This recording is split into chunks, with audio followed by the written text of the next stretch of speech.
আকাশে যত তারা পুলিশের তত ধারা। একটু বৃষ্টি হলে পুরো চট্টগ্রাম ডুবে যায়, এটা আপনাদের বাস্তবে আমরা চোখে দেখতেছেন। এটা একটা সেপারেট কোনো ইস্যু না। আমরা যেখানে পারি নালা নর্দমা ড্রেন দখল করে বাড়ি করে ফেলি।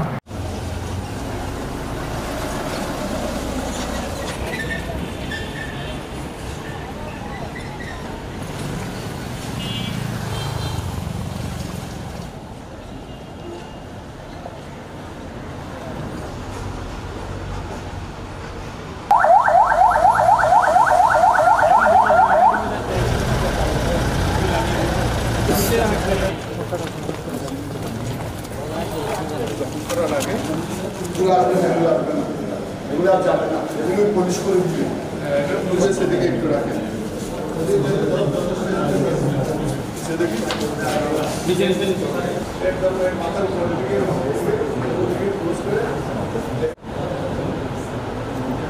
চিন্তা করতে হবে আপনার টেবিলের লোকেশন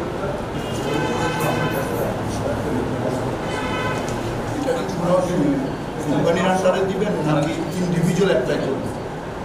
বিভিন্ন ধরনের প্রজেক্ট আপনারা করছেন এবং আজকে একটি দেশ এসছেন, এটার বিষয়ে আসলে একটু বলবেন, এটা কীভাবে পরিচালনা হবে, আর এখনও কিছু সংকট আছে কিনা, একেবারে সম্পূর্ণ হয়েছে কিনা, এখানে কারা যে কোনো কলেজের কথা বললেন, আবার এখানটায় আপনার সিকিউরিটির কথা বললেন, এই স্থানে এবং সোয়ারেজ যে প্রকল্পের যে বিষয়টা, এখানে যে পানি ওঠার একটি বিষয় বললেন, এই বিষয়টি আসলে সমাধানের জন্য আপনারা শুনেন, আপনারা এই সাংবাদিক মানুষ, আপনাদের কাছে প্রশ্নের অভাব নেই।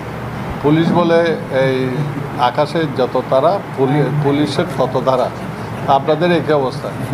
এটা বাংলাদেশ ব্যাপী সমস্যা, পুরো বাংলাদেশ ডুবে যায়।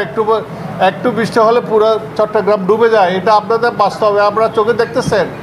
এটা একটা সেপারেট কোনো ইস্যু না। এটা মূল যে সোয়ারেজের সমস্যা, এটা নিয়েও মেগা প্রজেক্ট করছে, এগুলো জলবদ্ধতা, এগুলো কাজ চলতেছে। আমার এটা এই ছোট্ট এই গণ্ডির জন্য না, এটা পুরো চট্টগ্রামের জন্য এই সমস্যা, পকেট এই সমস্যা। আপনার দেখেছে একটু ভারী বর্ষণ হলে পুরো চট্টগ্রাম ডুবে যায়, গাড়ি ঘোড়া চলে না। তো এটা নিয়ে কেন আপনি এত ভরসা করতেছেন? পুরো চট্টগ্রাম পুরো দেশের জন্য করেন।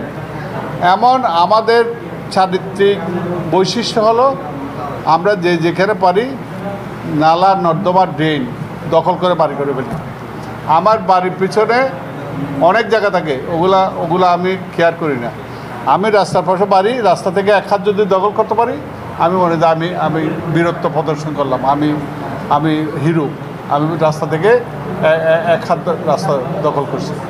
ওখানে কি ড্রেন দখল করতেছি না সুয়ারেজ কি করতেছি, এখানে ফুটপাত দখল করে সব কিছু দখল করে আমরা এই দখল করতে একটু স্বাচ্ছন্দ্য বোধ করি। তো এই চরিত্র আমাদের যতদিন পাল্টাবে না, আমাদের এই সমস্যার সমাধান ততদিন।